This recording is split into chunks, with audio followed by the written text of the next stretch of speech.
En nom del Partit Socialista té la paraula la diputada Marta Moreta. Hola, bona tarda.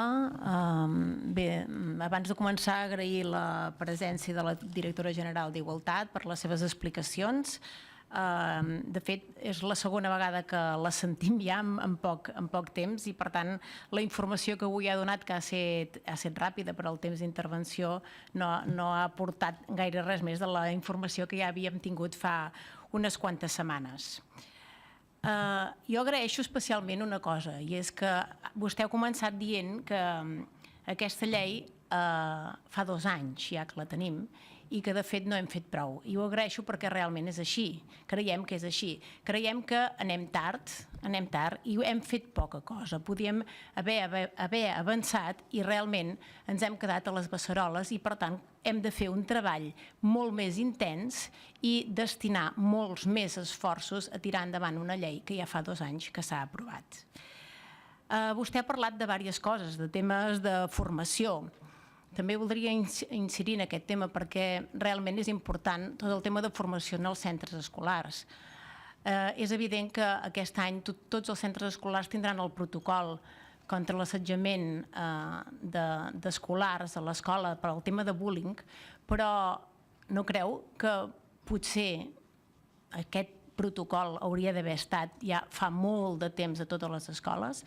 I això jo demanaria, sisplau, jo ja ho sé, que hi ha informacions que potser no poden agradar, però jo em sembla que soc respectuosa amb el meu to i podria fer les meves intervencions sense que m'interrompessin. Per tant, demanaria, sisplau, que quan tingui el torn la persona que està parlant, doncs que parli tant com vulgui, però em sembla que ara jo no he dit res que no toqui. I si toca amb algú em sap molt greu, però no. Li demanaria que no continués interrompent, sisplau. Per tant, en el tema del bullying també hem de continuar treballant. Tenir el protocol en les escoles no significa que es porti a terme de forma adequada i, per tant, aquest és un treball que hem de fer entre tots, entre totes les institucions i totes les entitats perquè es conegui i s'apliqui de forma eficient i de forma correcta, perquè només tenint el protocol no acabarem de solucionar el tema. Vostè també ha parlat de temes de formació a diferents indrets de la geografia catalana.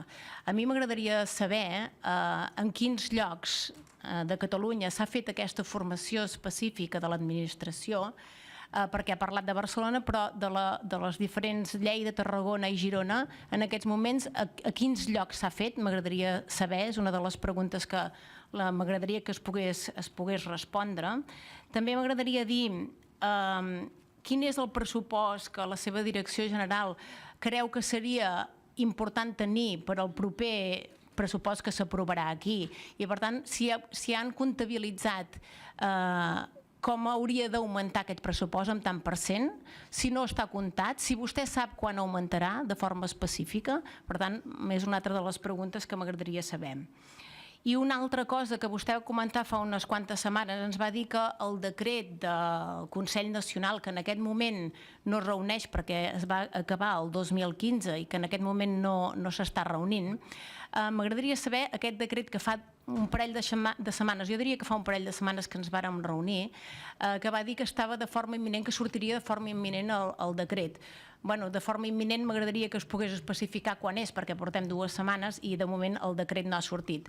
No hi ha aquest Consell Nacional i, per tant, no es pot portar a terme la resta de protocols que s'han de fer a partir d'aquest Consell Nacional, que és el que ha de dirigir tot el que falta. Em sembla que ho deixaré aquí perquè vostè ja ha incidit en moltes coses i, per tant, ho deixaré aquí. Moltes gràcies. Gràcies, diputada.